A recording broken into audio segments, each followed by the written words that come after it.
Video ini dibuat guna memenuhi tugas mata kuliah bimbingan dan konseling pendidikan menengah yang membahas tentang topik layanan bidang pribadi. Selamat menyaksikan. Assalamualaikum warahmatullahi wabarakatuh.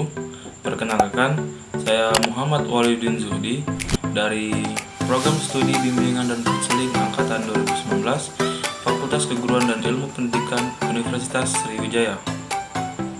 Jadi pada video kali ini saya akan membahas tentang topik layanan bidang pribadi pada siswa pendidikan menengah sesuai dengan SKKPD atau Standar Kompetensi Kemandirian Peserta Didik. Sebelum masuk ke topik layanan, saya akan menjelaskan terlebih dahulu apa itu bimbingan pribadi. Jadi, bimbingan pribadi merupakan layanan bimbingan yang diberikan kepada individu yang bertujuan untuk membantu konseli dalam memenuhi kebutuhan individu itu sendiri, mengembangkan pribadi yang beriman, mantap, dan mandiri serta sehat jasmani dan rohani. Adapun tujuan dan fungsi bimbingan pribadi yaitu tujuan bimbingan pribadi adalah untuk membantu memantapkan kepribadian dan mengembangkan kemampuan individu dalam menangani masalah yang berkaitan dengan dirinya, memahami kelemahannya, mencapai keselarasan, perkembangan antara cipta, rasa, dan karsa, serta mengaktualisasikan dirinya sesuai dengan potensi diri secara optimal.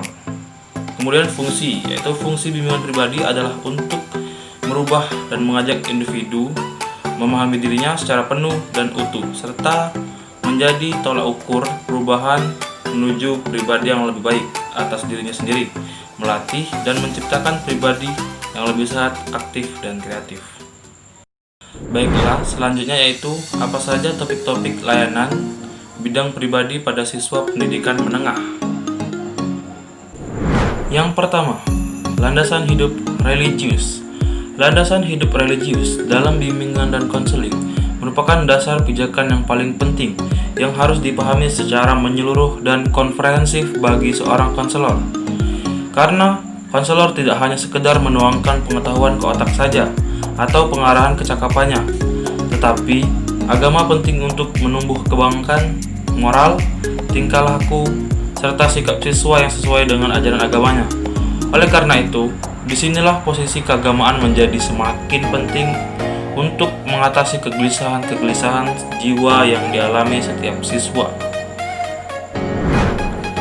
Yang kedua, landasan perilaku etis.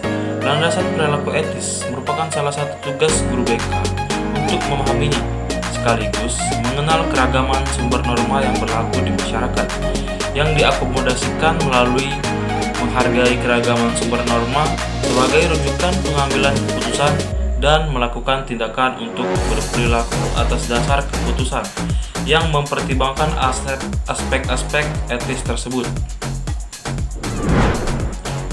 Yang ketiga, kematangan emosi. Guru BK menjelaskan arti kehidupan mandiri secara emosional, sosial, dan ekonomi, dan bagaimana cara mengenal, mengembangkan sikap tentang kehidupan mandiri secara emosional, sosial, dan ekonomi pada peserta didiknya. Yang keempat, kematangan intelektual. Guru BK akan menjelaskan tujuan untuk mengembangkan pengetahuan dan keterampilan sosial dengan kebutuhannya. Lalu, bagaimana cara mengetahui bakat, minat, potensi individu pada bidang tertentu. Dan guru BK juga akan memberikan bagaimana potensi itu tetap terjaga dan terus berkembang agar tercapainya karir dan berperan dalam kehidupan masyarakat. Yang kelima, kesadaran gender. Guru BK akan memberikan pelajaran tentang perilaku keragaman interaksi sosial, perilaku kolaborasi antar jenis dalam ragam kehidupan, serta bagaimana cara mencapai hubungan dan menghargai keragaman peran laki-laki atau perempuan sebagai aset kolaborasi dan keharmonisan hidup.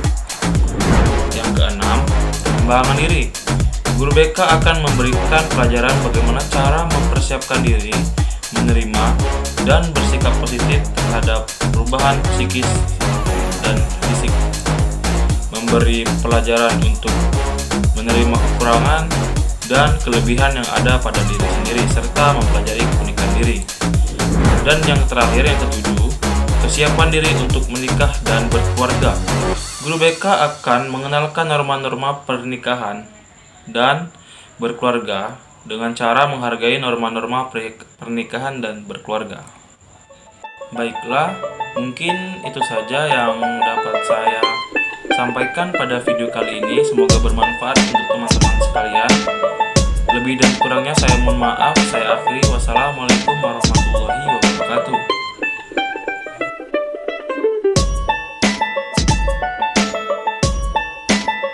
Alright, mungkin sekian dulu video dari gue.